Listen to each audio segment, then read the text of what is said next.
comenzar a estudiar, como dijo Juli, Primera de Juan, y espero que hayan leído toda la carta, era una de las tareas, y marcar las palabras que más les llamaban la atención, las que se repetían, las más importantes. Pero si no lo hicieron, también me gustaría ver un video, que ahí le voy a pedir a mi esposa que lo pueda compartir, por favor. Y el video que van a ver es una introducción a la carta.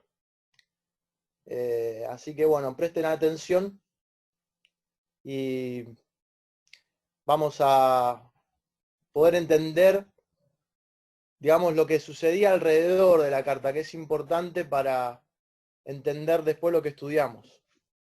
Así que bueno, cuando esté, adelante. Las cartas de Primera, Segunda y Tercera de Juan. Primera de Juan es en realidad una carta anónima, pero Segunda y Tercera de Juan fueron escritas por alguien llamado el Anciano. Ahora, el lenguaje y el estilo de estas tres obras son idénticos entre ellos y al Evangelio de Juan, así que la mayoría de las personas piensan que todas vinieron del discípulo al que Jesús amaba.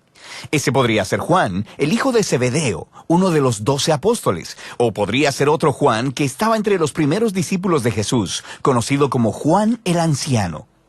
Sea el Juan que fuera, él estaba ahora en su vejez y supervisando una red de comunidades de iglesias en casas que probablemente estaban alrededor de la antigua ciudad de Éfeso.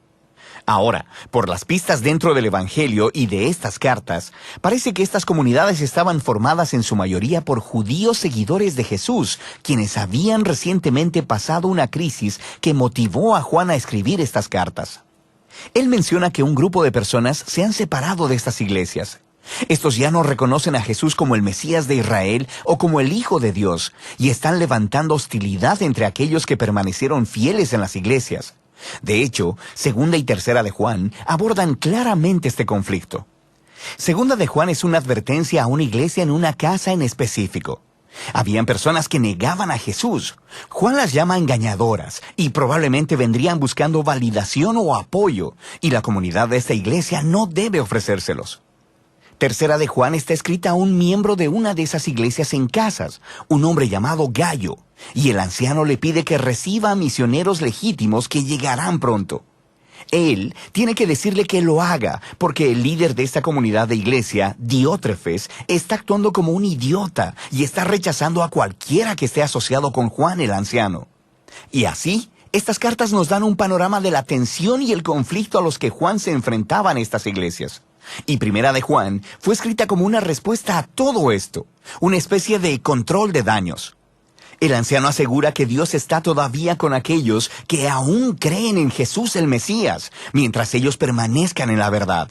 Así que todo esto nos ayuda a entender lo especial de Primera de Juan, que en realidad no es una carta propiamente dicha. Se lee más como un sermón poético enviado a estas iglesias. Juan dice que él no está comunicando información nueva. De hecho, casi todas las ideas y palabras clave en Primera de Juan surgen de las enseñanzas de Jesús en el Evangelio de Juan. Así que el objetivo de Juan es recordar y persuadir a estos cristianos para que permanezcan firmes en lo que ya dicen creer. Las cualidades poéticas del sermón de Juan son realmente geniales. Él no desarrolla sus ideas de manera lineal o lógica. Más bien, él usa una técnica de retórica antigua muy conocida llamada amplificación. De manera que Juan tiene solo unas pocas ideas centrales que quiere comunicar acerca de la vida, la verdad y el amor. Él va a darle vueltas a estas ideas de manera repetida, ofreciendo un énfasis o ángulo ligeramente diferente. Él usa mucho la hipérbole y los contrastes marcados con imágenes simples de luz y oscuridad, amor y odio, bien y mal. Pero no te dejes engañar por la simplicidad de Primera de Juan. Esta obra es muy profunda. Primera de Juan tiene una clara introducción y una clara conclusión, y los ciclos del sermón en medio de ambas no siguen ningún diseño literario rígido. Pero parece haber dos secciones grandes. Cada una está marcada por la frase "Este es el mensaje". Y luego, cada una es seguida por una repetición de imágenes. Primero, acerca de cómo Dios es luz, y luego, de cómo Dios es amor. Y todas las ideas en estas dos partes fluyen y regresan de nuevo a estas dos ideas centrales. La introducción es muy similar al prólogo del Evangelio de Juan. Tiene ecos de Génesis 1 y Proverbios 8. Juan habla de la palabra de vida que estaba con Dios en el principio. Para Juan, la palabra Dios se refiere a tanto el Padre como el Hijo, quienes trajeron vida al mundo. Así que aquellos que vieron y escucharon y tocaron al Hijo son llamados nosotros. Juan se está refiriendo a él mismo y a los apóstoles, quienes fueron testigos oculares de Jesús. Así que ahora nosotros tenemos un mensaje para ustedes, la siguiente generación de seguidores de Jesús. Así que cuando los apóstoles comparten la palabra de vida con otros, estos otros también son traídos a la comunión con el Padre y el Hijo a través de los apóstoles. La palabra comunión aquí es koinonía en griego, que significa participación o compartir. Cuando las personas escuchan el mensaje sobre Jesús a través de los apóstoles, ese mensaje los lleva a una relación real con Jesús mismo y a una participación real en la vida y el amor de Dios mismo. Y así, este fluye directamente hacia la primera sección principal. Este es el mensaje: Dios es luz. Este es el mensaje de los apóstoles, que el Dios revelado en Jesús es luz. Así que, si las personas quieren participar en la vida misma de Dios a través de Jesús, deben seguir caminando en la luz, y esta es una imagen realmente genial. Pero, ¿qué significa? Para Juan, significa guardar los mandamientos de Jesús. Y eso es difícil. Así que cuando fallas, la muerte expiatoria de Jesús cubrirá tus pecados, y entonces eres llamado una vez más a levantarte y a obedecer las enseñanzas de Jesús. Pero, ¿cuál de sus enseñanzas? Juan les recuerda a las iglesias el viejo pero también nuevo mandamiento que se les dio a los discípulos en la última cena: que se amen los unos a los otros como Él los amó. Hacer esto es caminar en la luz. Entonces, si la luz de Dios está brillando ahora a través de Jesús, entonces quiere decir que la oscuridad del mundo está pasando, lo cual también significa que los hijos de Dios en este momento tienen victoria sobre el pecado, la maldad y la muerte que reina en el mundo.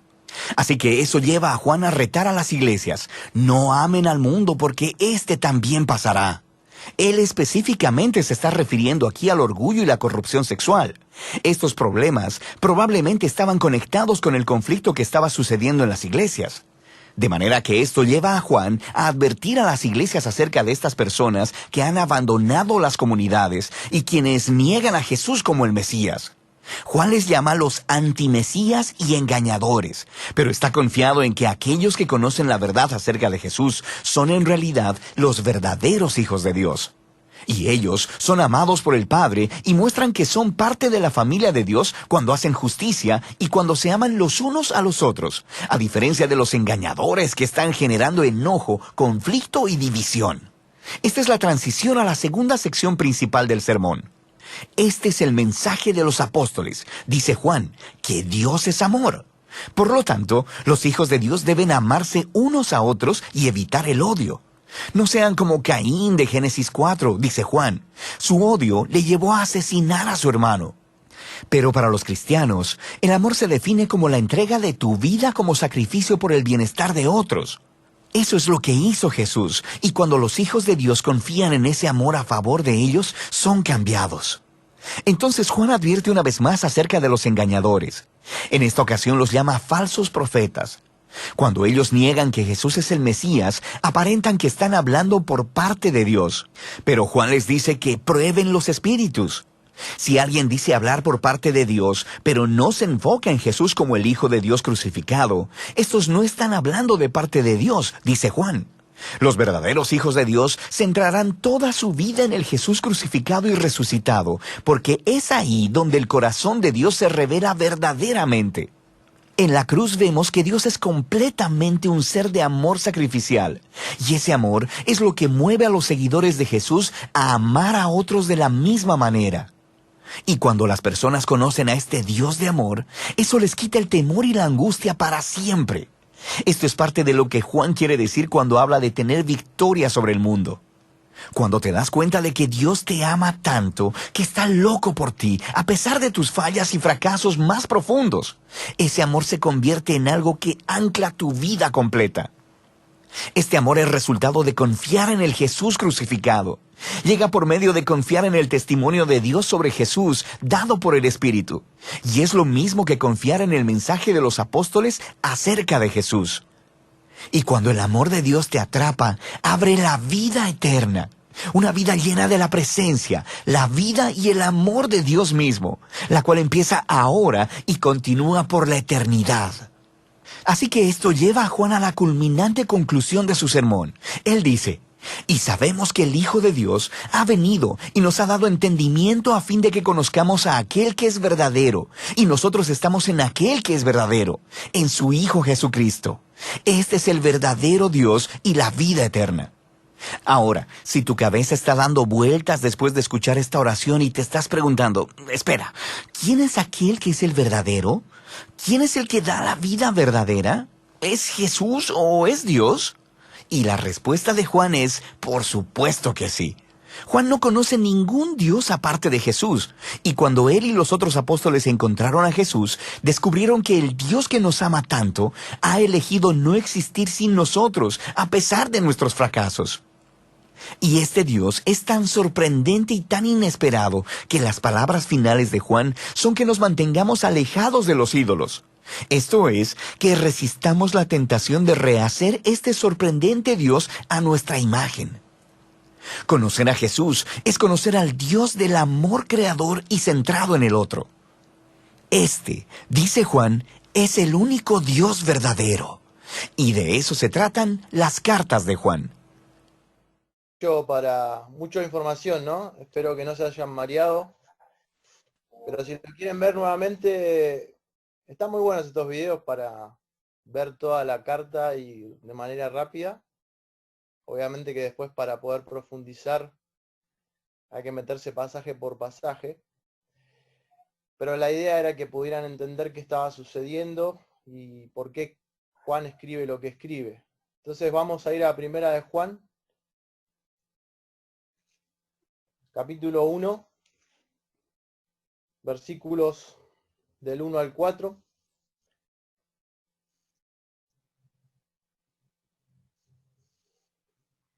Mientras ustedes lo van buscando, pensaba mientras estudiaba que el mundo hoy busca una solución para un virus que nos puede llevar a la muerte, ¿no? La mayor esperanza hoy es a través de una vacuna o un remedio, ¿no?, que cure al enfermo.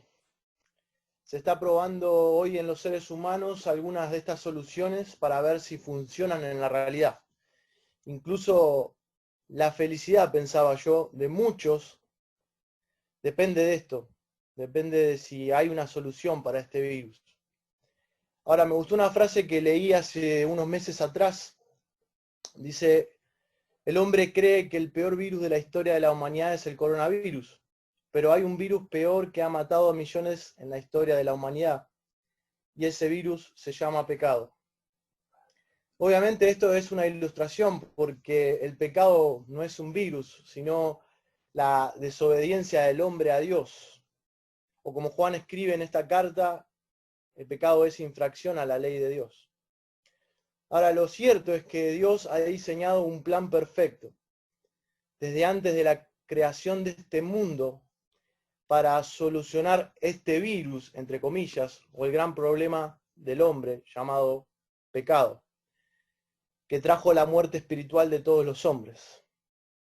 Y ese plan de Dios, el Evangelio, la iniciativa de Dios para la salvación del hombre se hizo posible en una persona, y esa persona es Jesucristo. Ahora vamos a leer lo que dice Primera de Juan, versículos del 1 al 4. Lo que existía desde el principio, lo que hemos oído, lo que hemos visto con nuestros ojos, lo que hemos contemplado, lo que han palpado nuestras manos acerca del verbo de vida. Pues la vida fue manifestada y nosotros la hemos visto y damos testimonio y os anunciamos la vida eterna, la cual estaba con el Padre y se nos manifestó. Lo que hemos visto y oído os proclamamos también a vosotros, para que también vosotros tengáis comunión con nosotros, en verdad. Y en verdad nuestra comunión es con el Padre y con su Hijo Jesucristo. Os escribimos estas cosas para que nuestro gozo sea completo. Hoy quiero que podamos ver como la verdad principal que Jesucristo es la palabra de vida. ¿Y cómo sabemos que Jesucristo es la palabra viviente? Vamos a ver, mientras estudiamos este pasaje, que Jesús es el verbo de vida. Y vamos a ver dos puntos. En primer lugar, lo que dice versículo 1 y 2, el Evangelio, el plan de salvación se hizo real en una persona, que es Jesucristo. Y en segundo lugar, el anuncio del Evangelio tiene el propósito de bendecir a los hombres, versículos 3 y 4. Vamos a arrancar por el primer punto. Fíjense versículo 1. Dice, lo que existía desde el principio, lo que hemos oído, lo que hemos visto con nuestros ojos, lo que hemos contemplado y lo que han palpado nuestras manos acerca de vida. Del verbo de vida, perdón. La primera pregunta que sale a la vista cuando leemos los primeros versículos es, ¿qué era desde el principio? Si ustedes pudieron leer detenidamente estos versículos, seguramente les llamó la atención la repetición de la palabra o las palabras, lo que, 5 veces, y podemos sumar una sexta vez que se menciona más adelante, creo que es versículo 3. Y la pregunta entonces, ¿a qué se está refiriendo el autor de la carta, Juan?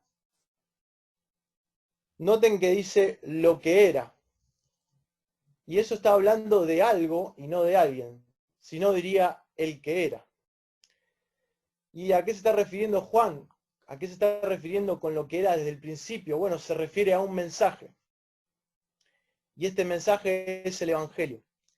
La historia de la salvación, el plan perfecto de Dios para la humanidad perdida y alejada de su Creador. Y este es el tema central de toda la Biblia. Desde el comienzo, desde Génesis a Apocalipsis, se nos relata una historia dentro de otras historias, pero la historia de tapa a tapa es una, y es el plan de redención de Dios para la humanidad. Y el protagonista principal tiene un protagonista, y ese es Jesucristo. Vemos a Juan relatando a los que leen la carta, cómo él junto con el resto de los apóstoles, discípulos, fueron testigos presenciales, experimentaron ese plan de Dios que fue desde antes de la fundación del mundo y que se hizo real en la tierra a través de la persona de Jesucristo. Jesús es el Redentor que vivió, murió y resucitó con un propósito. Ahora, quizá lo pudieron notar cuando veíamos la introducción, ahí se mencionaba acerca de los falsos maestros. Habían personas que se estaban involucrando en la iglesia de aquel tiempo y comenzaron a introducir falsas enseñanzas que estaban pervirtiendo la enseñanza apostólica fundamental. Lo que los apóstoles enseñaron se estaba pervirtiendo. Las ideas que comenzaron a promover estos hombres fue lo que después se llegó a conocer como la corriente filosófica del gnosticismo. O sea que estos hombres luego se convirtieron en los conocidos gnósticos. Y Juan, por medio de esta carta, combate esos principios, esas falsas enseñanzas, con el objetivo de ayudar a los hermanos que recibían la carta. Y Juan también nos va a ayudar a nosotros a través de esta carta. Después lo vamos a ver más adelante. Pero la enseñanza básica de esta herejía decía que la materia es mala y el espíritu es bueno. Y como resultado de esto, los falsos maestros afirmaban que Jesús era Dios, pero negaban que Él había venido en un cuerpo humano, en carne. ¿Por qué? Porque si la materia es mala y en Dios no hay nada malo, su cuerpo físico no pudo ser real. Entonces llegaban a afirmar que lo que se vio de Jesús era algo que parecía un cuerpo físico, pero en realidad no lo era. ¿A cuántos les gustan las películas o series de detectives?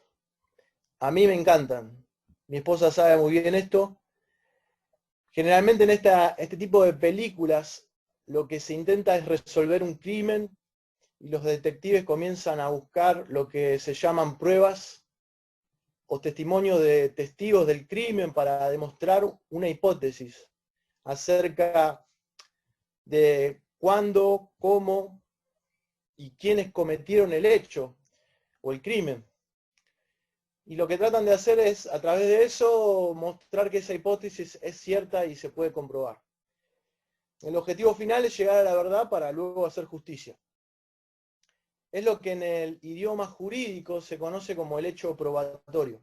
Es decir, un medio que se utiliza para establecer la verdad de un hecho. Ahora, un pastor acerca de este pasaje dice: nuestra fe es una fe histórica, objetiva y comprobable. Entonces la pregunta es, ¿cuál es entonces el medio que podemos utilizar para establecer la verdad del hecho que el Evangelio, es decir, lo que era desde el principio, fue y es real? Bueno, es el testimonio escrito de los que han sido testigos oculares del hecho. Es importante, y creo que Juan quiere remarcar esto, que Jesús realmente existió. No fue una visión, una simple emanación de Dios o un espíritu como los falsos maestros querían engañar y confundir a los hermanos de aquel tiempo. Por eso ustedes pueden notar en el versículo 1 y también hasta el 3, cómo Juan repite la frase hemos visto, hemos oído. Es decir, Juan fue, junto con los apóstoles, junto con los discípulos, testigos oculares y presenciales del ministerio de Jesús aquí en la tierra. El apóstol Juan y sus discípulos, los discípulos de Jesús, estuvieron presentes al momento de la muerte y resurrección de Cristo. Hago un paréntesis. Si leyeron Juan 1, estoy hablando del Evangelio de Juan, ahí vamos a ver que Jesús es Dios, no un Dios, no una especie de Dios, sino que es Dios mismo, el verdadero Dios, como veíamos al final de la introducción, hecho hombre, y estuvo entre nosotros. Dice Juan 1:18, nadie ha visto jamás a Dios. El unigénito Dios, es decir, Cristo, que está en el seno del Padre, Él le ha dado a conocer. Juan 1:18. Colosenses 1:15 dice, Él es la imagen de Dios, del Dios invisible, el primogénito de toda creación. Jesús le dijo a uno de sus discípulos, tanto he estado con vosotros y todavía no me conoces, Felipe. El que me ha visto a mí, ha visto al Padre. ¿Cómo dices tú, muéstranos al Padre? Juan 14:9. Fíjense que Juan dice también, hemos oído.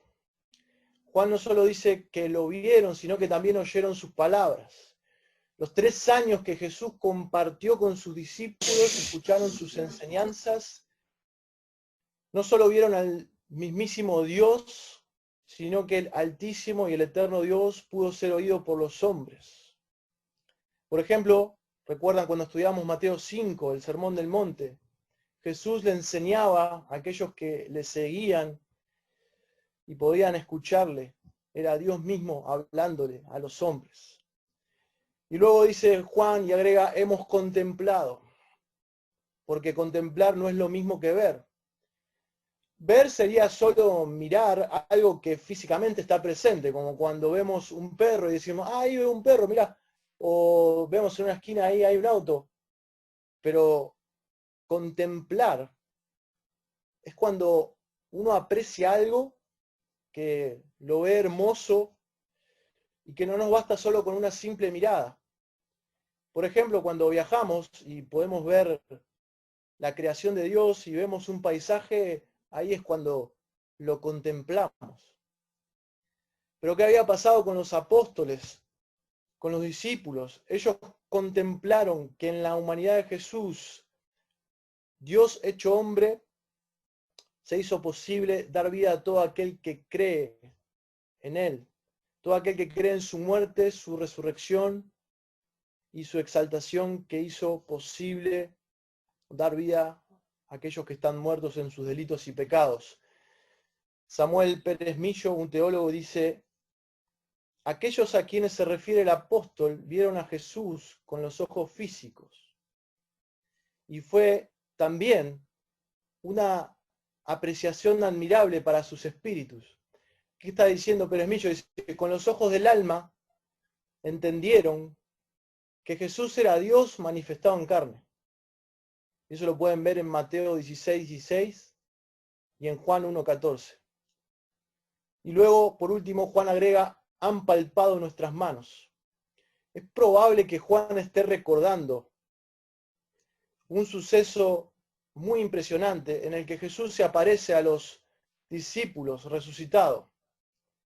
Y Tomás, uno de ellos, decía: si no viera en sus manos la señal de los clavos, y metiere mi dedo en el lugar de los clavos, y metiere mi mano en su costado, no creeré.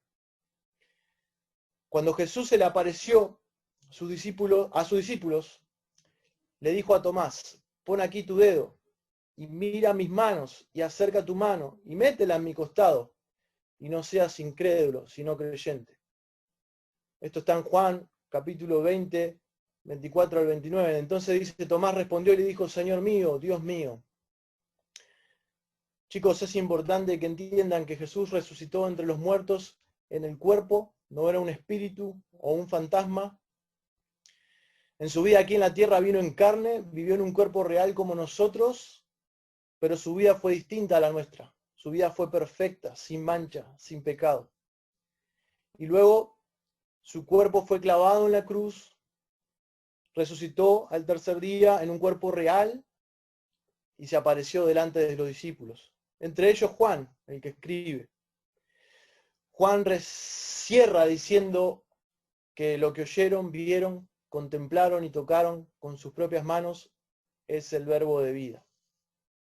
Ahora la pregunta que surge entonces: ¿quién es el verbo de vida? De acuerdo a lo que estábamos viendo, Jesús es la palabra de vida. Ahora, para este momento puede que estés mareado, y lo entiendo porque es así. Puede que te hayas confundido un poco. Porque yo dije cuando arranqué que cuando dice ahí Juan lo que era, se estaba refiriendo a algo y no a alguien. Y que se refiere a un mensaje. Pero lo que vemos aquí es que el mensaje toma una forma concreta en Jesucristo. ¿Por qué? Porque la palabra verbo significa palabra o mensaje. Es la palabra griega logos. También se utiliza en el Evangelio de Juan, capítulo 1, versículos del 1 al 2, dice: en el principio era el verbo, y el verbo era con Dios, y el verbo era Dios. Este era en el principio con Dios. Está hablando de Jesús. Logos es una persona, y esa persona es Jesucristo. Es decir, el Dios personal que vino al mundo como hombre, Jesús, es quien está hablando Juan. Para entenderlo mejor, se me ocurrió una ilustración. Imaginen dos novios muy enamorados en esta cuarentena, sufriendo. Le puse Manu y Juli para... Ellos no se pueden ver, pero usan otras maneras para mantenerse comunicados a través del Zoom. Pero Juli es muy romántico y decide enviar una carta a Manu. Le escribe. Y él escribe que la ama y que quiere casarse con ella. Luego de que pasa la cuarentena, Juli y Manu se encuentran. Y Juli se arrodilla, abre una cajita que contiene un hermoso anillo. Manu comprende rápidamente el mensaje que Juli le dio en el principio, cuando le escribió la carta. ¿Por qué? Porque ese mensaje se hizo concreto y real con ese anillo que Juli le entregó. A lo que quiero ilustrar es lo que dice un autor llamado Marshall. Él dice: Jesús es tanto el predicador del mensaje de Dios como el mensaje mismo. Por eso Pablo decía, predicamos a Cristo, 1 Corintios 1:23, mostrando que el mensaje y la persona son en última instancia lo mismo. Hebreos 1:1 dice, Dios, habiendo hablado muchas veces y de muchas maneras en otro tiempo a los padres, por los profetas, en estos postreros días nos ha hablado por el Hijo. Jesús es la palabra de vida. En Jesús se cumple todo lo que desde el principio fue escrito por medio de los profetas. Cuando leemos la Biblia de Génesis a Apocalipsis, todo apunta a la persona de Cristo. El verbo o la palabra del Señor es la manifestación de la voluntad de Dios a su pueblo, a los hombres. Y no hay una mayor demostración de eso que Jesucristo. Él es Dios hablándonos. Jesús es la encarnación de Dios y como vemos esto, lo vemos claramente en el pasaje de Hebreos, capítulo 1, versículo 1. John MacArthur dice acerca de lo que venimos hablando, Él, Jesús, es la representación exacta de la naturaleza de Dios. Dios habla en Cristo de la manera más clara, más completa y salvadora. Juan nos está diciendo con claridad que el mensaje, que el plan redentor de Dios Padre, que la historia de redención del hombre tomó la forma de Jesucristo, quien vivió entre los hombres una vida perfecta, sin mancha, para luego dar su vida muriendo en la cruz para darnos vida y dar vida a todo aquel que en él crea. Pero ¿por qué es el verbo de vida? ¿Por qué dar vida? ¿Por qué Jesús tiene que dar vida? Bueno, ahí tenemos que ir al principio, a Génesis. ¿Cuál es la condición de todo hombre? La palabra de Dios nos dice en Génesis 3, nos relata la caída del hombre. El hombre decidió por su propia voluntad desobedecer a Dios. Como dijimos, infringir la ley de Dios. Le dio la espalda al Creador. Es lo que llamamos pecado. Desde esa caída el hombre nace en pecado. Por eso Romanos 3:23 nos dice que nadie escapa de esto. Dice, porque cuanto todos pecaron, están destituidos de la gloria de Dios. Estamos separados de Dios y Romanos 6:23 nos muestra la sentencia que es producto o resultado de esa desobediencia. Y esa es la muerte espiritual. Todo hombre sin Cristo es incapaz de responder a los estímulos espirituales. Así como si tuvieras vos ahora enfrente a un muerto y le hablarías y no te oiría, si le pellizcás no le va a doler y si le preguntás algo no te va a responder, así es la condición del hombre sin Dios, sin Cristo. Está muerto espiritualmente, no responde a ningún estímulo espiritual. Pero es interesante que en ese mismo capítulo de maldición por la desobediencia del hombre, en Génesis 3:15, Dios ya ha resuelto el problema del pecado y nos da esperanza. Después léelo si tenés tiempo. La buena noticia, el evangelio, el mensaje, que como dijimos es el mismo Jesucristo, nos dice también que Cristo tiene el poder de dar vida a todo aquel que en él cree. Juan 3:16. Ahora, pensando en este primer punto y aplicándolo, si sos creyente, es bueno que recuerdes que tenés nueva vida en Cristo. Los cristianos han vuelto a la vida, tienen una nueva vida porque Cristo fue levantado entre los muertos. Efesios capítulo 2, versículo 5 al 7 habla de esto. Aún estando nosotros muertos en pecado, nos dio vida juntamente con Cristo, por gracia sois salvos. Y juntamente con Él nos resucitó. La pregunta que surge de este primer punto es si comprendiste tu condición de pecador y fuiste en arrepentimiento y fe a Cristo. Si es así, la palabra de Dios nos asegura que hemos resucitado a una nueva vida juntamente con Cristo. Es un hecho cierto ahora, en el presente y por la eternidad. Pero si no es así, lamentablemente, Espero que puedas comprender tu estado de perdición. Juan 3:36 dice que el que cree en el Hijo tiene la vida, pero el que rehúsa creer en el Hijo no verá la vida, sino que la ira de Dios está sobre él.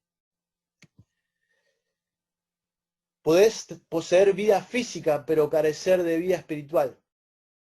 Desde el punto de vista espiritual estás muerto. Juan 3:14 dice esto, Juan 5:24.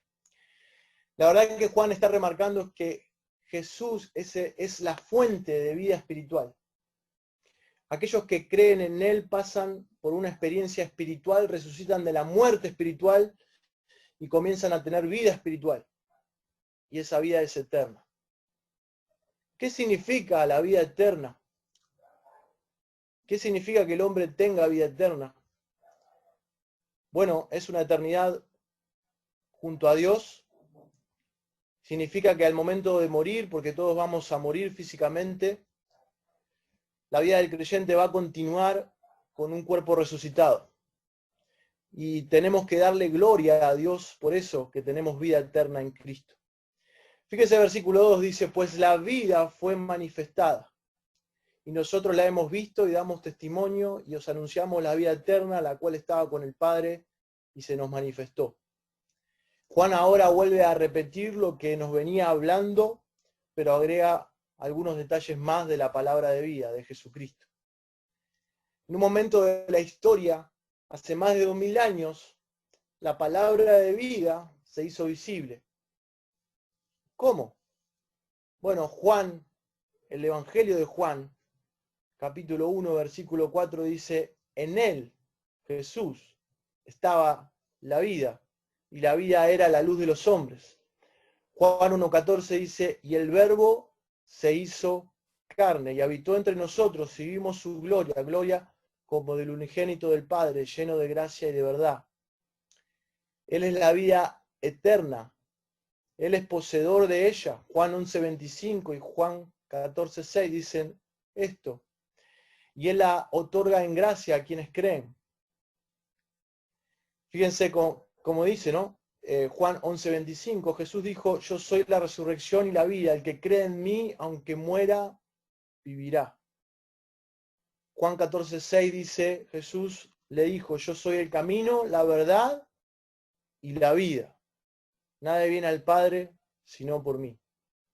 Jesús es la palabra de vida, la palabra encarnada, y a la vez Él es la vida eterna. Juan y el resto de los discípulos fueron testigos oculares de la vida de Jesús y del mensaje que fue desde el principio. Pero no se quedaron con un recuerdo, sino que dieron testimonio. Eso dice el versículo también. Y damos testimonio y os anunciamos. Dar testimonio es dar fe de algo que sucedió.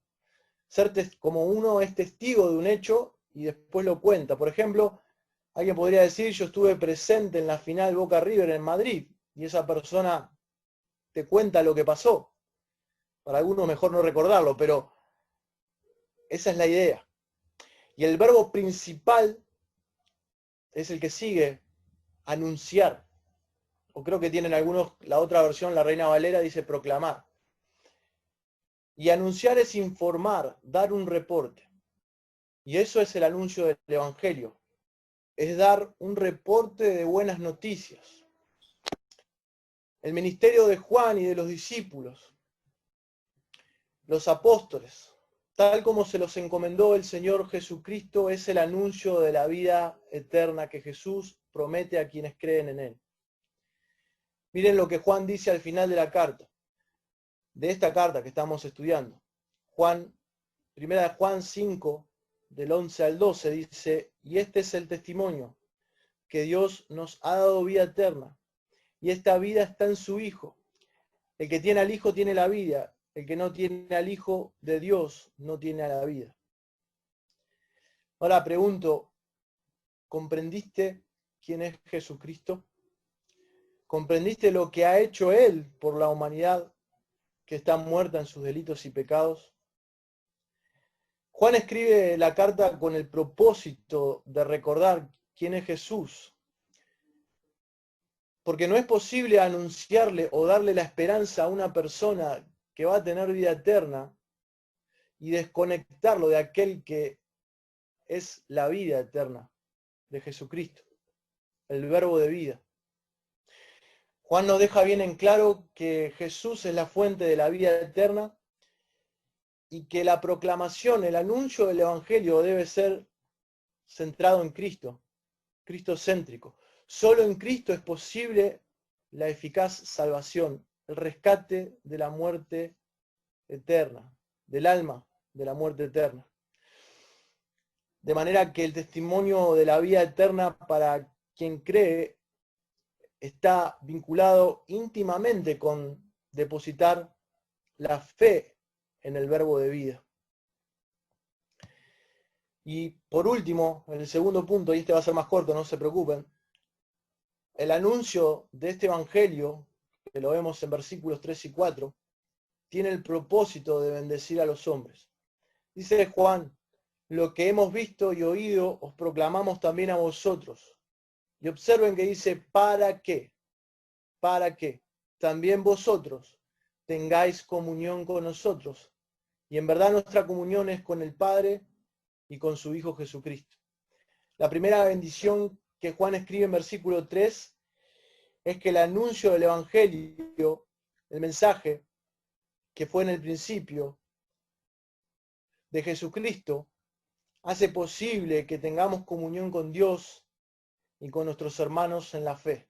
Repito, la primera bendición que Juan escribe en el versículo 3 es que el anuncio del Evangelio, el anuncio del mensaje que es desde el principio, el plan de Dios desde el principio, que es Jesucristo, hace posible que tengamos comunión con Dios, en primer lugar, y comunión con nuestros hermanos en la fe. Y observen que Juan utiliza una palabra y la repite 2 veces, que es comunión. ¿Qué es la comunión? Bueno, la palabra en el griego es koinonía. Y para que lo entendamos, esa palabra significa tener en común. Se puede decir que 2 o más personas tienen comunión la una con la otra cuando tienen algo en común. La comunión es una asociación mutua, es decir, que tienen las personas mutuamente, y es una asociación íntima. Por ejemplo, Ricky y Toby, yo sé que son muy amigos y seguramente comparten el mismo gusto por jugar al fútbol. Y están conectados por ese gusto en común, es decir, su deporte favorito. La comunión entre los cristianos es el resultado de la experiencia en común de la vida eterna en Cristo. Repito, la comunión entre los cristianos es el resultado de la experiencia en común de la vida eterna en Cristo. La comunión entre cristianos, entre creyentes, es posible solo, en principio, porque tenemos comunión con Cristo y porque tenemos comunión con el Dios Padre, con Dios Padre. Hay verdadera comunión entre creyentes verdaderos, aquellos que tienen la misma vida eterna. Juan tiene aquí el propósito de, a través de esta carta, invitar o animar a que los cristianos tengan comunión íntima, compañerismo, con los apóstoles que eran los testigos presenciales de la vida terrenal y del ministerio de Jesucristo, y entre ellos mismos. Pero esto no es posible si no es por la fe depositada en Jesucristo. Juan agrega, y en verdad nuestra comunión es con el Padre y con su Hijo Jesucristo. Es una invitación a quienes leen la carta que tengan parte en la vida que vino en el Hijo de Dios y fue transmitida por Él para aquellos que creen en su nombre. Es decir, para que ustedes lo entiendan, al arrepentirnos de nuestros pecados y poner la confianza en Jesucristo, la confianza en el favor que ha hecho al poner su vida en la cruz por nosotros, a partir de ese momento nosotros los creyentes tenemos koinonía, comunión con Jesucristo. Juan va a hablar mucho en la carta y va a usar otros términos que son sinónimos. Quizás si lo leyeron lo pudieron notar. Juan, por ejemplo, habla de permanecer en Él, estar en Cristo. ¿Esto qué quiere decir? Que el creyente se une a Jesús en una relación íntima con Él. Y esa relación es una relación verdadera, auténtica. Tanto para los apóstoles en aquel tiempo como para el resto de los creyentes. Y por esa relación con Cristo, a partir de nuestra fe en Él, en su obra en la cruz, es posible nuestra comunión con el Padre. Esa es otra verdad importante a tener en cuenta. Que por el sacrificio de Jesús en la cruz, Él sufriendo el castigo por nuestros pecados, es posible el perdón de nuestros pecados y la reconciliación con Dios Padre. Porque el hombre sin Dios no solo está muerto espiritualmente, como vimos, sino que está separado de Dios, enemistado con Dios. Porque el Dios Santo nada quiere tener que ver con el pecado. El hombre en pecado es enemigo de Dios, pero el hombre en Cristo es amigo de Dios. Jesús enseñó lo siguiente en Juan 17:3, y esta es la vida eterna, que te conozcan a ti, el único Dios verdadero, y a Jesucristo a quien has enviado. La vida eterna es el conocimiento de Dios y de Cristo. Y es también sinónimo, Juan lo usa como sinónimo de tener comunión con Dios Padre y con el Hijo, Jesucristo. Un pastor llamado Salvador Gómez, haciendo una introducción a la carta, dice en Primera de Juan, acerca de Primera de Juan, el propósito de Juan al escribir esta carta es para los creyentes, para que los creyentes, sepan que tienen vida eterna. Es decir, ayudar a los que leen la carta, que conozcan con claridad que tienen vida eterna, y para los que no la tienen, puedan comprender esto y crean.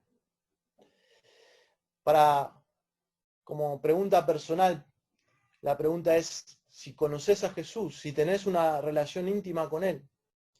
Si sos un hijo de Dios, tenés la bendición de pertenecer a la comunidad de los creyentes. Sos parte de una familia que comparten y tienen en común la vida eterna en Cristo.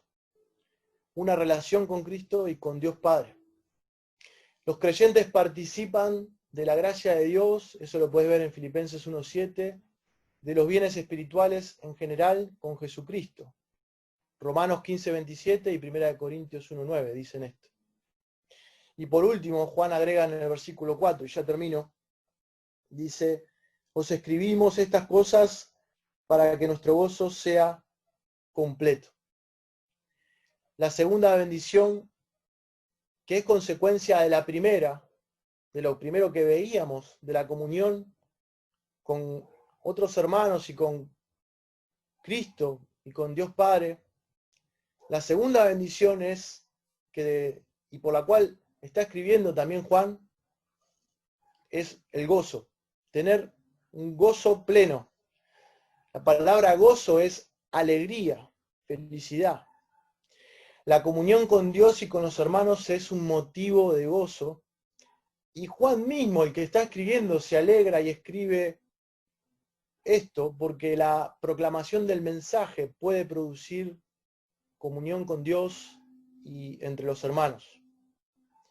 El cristiano es verdaderamente feliz como consecuencia de su comunión con Cristo, como aparece en el Evangelio de Juan, en Juan 15:11, también dice lo mismo, estas cosas os he hablado para que mi gozo esté en vosotros y vuestro gozo sea cumplido, el gozo sea completo.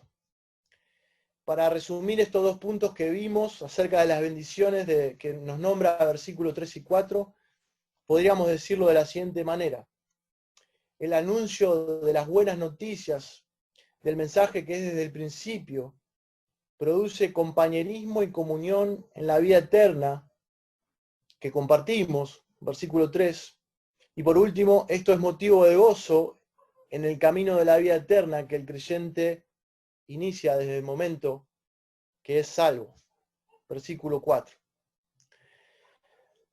Finalmente, cierro con que lo que pudiste aprender hoy, que pudimos aprender juntos, debe ser un motivo de gozo, un motivo de alegría, pero si estás en Cristo. ¿Por qué? Porque Él es la palabra de vida. Si Cristo no hubiera venido en carne, y por eso Juan tiene que corregir esta herejía que decían los gnósticos, si Él no hubiera venido realmente en carne, no se hubiera hecho posible el sacrificio de Jesús en la cruz. Eso no hubiera sido real. Y no hubiéramos podido gozar de la restauración de nuestra relación con Dios. Si esto no hubiera sucedido realmente, nuestra fe sería vacía y sería una mentira. Pero Juan nos deja su testimonio como testigo en primera persona, que él pudo verlo con sus propios ojos, ese mensaje desde el principio, el plan de Dios para la humanidad. Él lo vio, lo escuchó, lo pudo contemplar y palpar. Jesús, el Verbo eterno, el Hijo de Dios, se manifestó en carne humana. Como testigo presencial de aquel milagro que Juan pudo ver, él da testimonio de esta verdad.